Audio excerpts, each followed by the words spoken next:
मित्रो,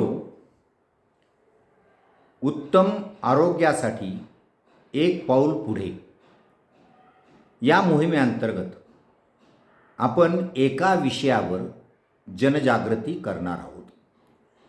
तो विषय आहे ताक प्या आणि निरोगी राहा.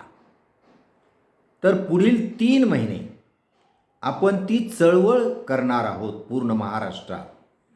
आणि सूक्ष्मजीवशास्त्र व जैवतंत्रज्ञानाचे प्राध्यापक व विद्यार्थी मिळून या मोहिमेत सर्वांनी भाग घ्यावा अशी विनंती मी सर्वांना करीत आहे.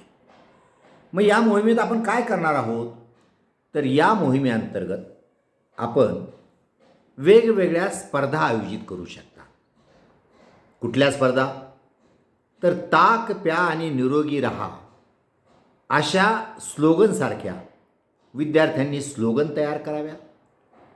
ताक पिण्याच्या फायद्यावर कविता कराव्यात. निबंध स्पर्धा घेऊ शकता किंवा इतर कुठल्याही स्पर्धा तुम्हाला जर वाटत असतील तर कार्टून स्पर्धा घेऊ शकता. अशा वेगवेगळ्या स्पर्धा घ्या. त्या मुलांना प्रमाणपत्र आणि स्मृतिचिन्ह या दोन्ही गोष्टी आम्ही देऊ. दुसरं, मी एक पत्र दिलं आहे, आपल्या ग्रुपवर सर्क्युलेट करतो आहे. तर त्या पत्रामध्ये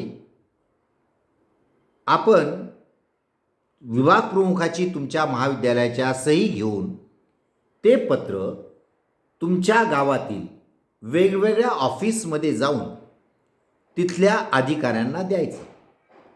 त्यांना समजावून सांगायचं. काय समजावून सांगायचं? की ताक पिण्याने काय फायदे होतात. असं सिद्ध झालं आहे की ताक पिल्यामुळे आपले आरोग्य चांगले राहते, डॉक्टरपासून आपण दूर राहतो, आपलं आयुष्य वाढतं. इतकंच नाही, आपल्या मानसिकतेवर देखील सकारात्मक परिणाम होतात, मन प्रसन्न राहतं. हे प्रयोगांती आज सिद्ध झालेलं आहे. म्हणून चहा, कॉफी, थम्सअप, कोका कोला याऐवजी ताक, त्याच्याबरोबर दही असलं तरी चालेल, पण ताक प्या ही आपला आग्रह आहे. तर महाविद्यालयात ताक सहजासहजी कॅन्टीनमध्ये उपलब्ध असावं. मीटिंगमध्ये चहाच्या ऐवजी ताक जर मागविलं तर लोकांचं आरोग्य चांगलं राहील. आणि ताक हे भारतीय प्राचीन संस्कृतीचं उत्तम उदाहरण आहे. आपण वर्गात शिकवतोय IKS म्हणजे काय? Indian knowledge system. वर्गात शिकवतो, मला आनंद आहे, परंतु त्याचं खरं खुरं जिवंत उदाहरण ताक हे आहे. मग आपण जर ताकाचा प्रसार केला तर अप्रत्यक्षरित्या आपण देशसेवा करत आहोत.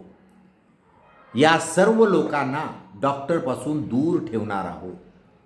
त्यांचं आरोग्य तर सुधारणार आहोतच, पण त्यांचं आयुष्य देखील वाढवणार आहोत. एवढं मोठं सत्कार्य आपल्याकडून घडणार आहे.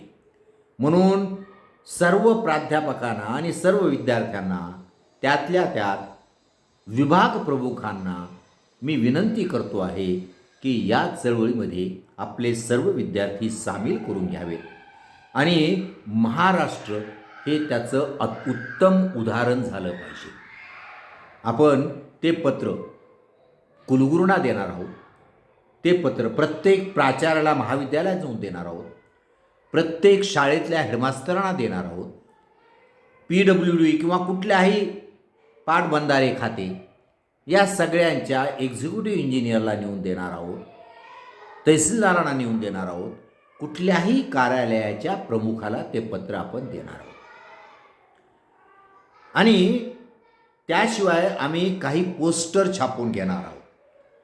प्रत्येक कार्यालयात 2 पोस्टर द्यायचे आणि त्यांना विनंती करायची की आपल्या ऑफिसच्या कॅन्टीनमध्ये लावा किंवा आपल्याला जिथं वाटेल तिथं लावा. लोकांना जनजागृती होऊ द्या, कळू द्या की अरे ताक पिल्याने तुमची कुठलीही शरीराची तक्रार राहत नाही, डॉक्टरकडे जावं लागत नाही. हे जर आपण केलं तर आपण फार मोठं पुण्य करू, चांगलं काम करू, यावर माझा विश्वास आहे. तर मी पुन्हा एकदा सर्वांना विनंती करतोय की आपण सर्वांनी या मोहिमेमध्ये सहभागी व्हावं. धन्यवाद.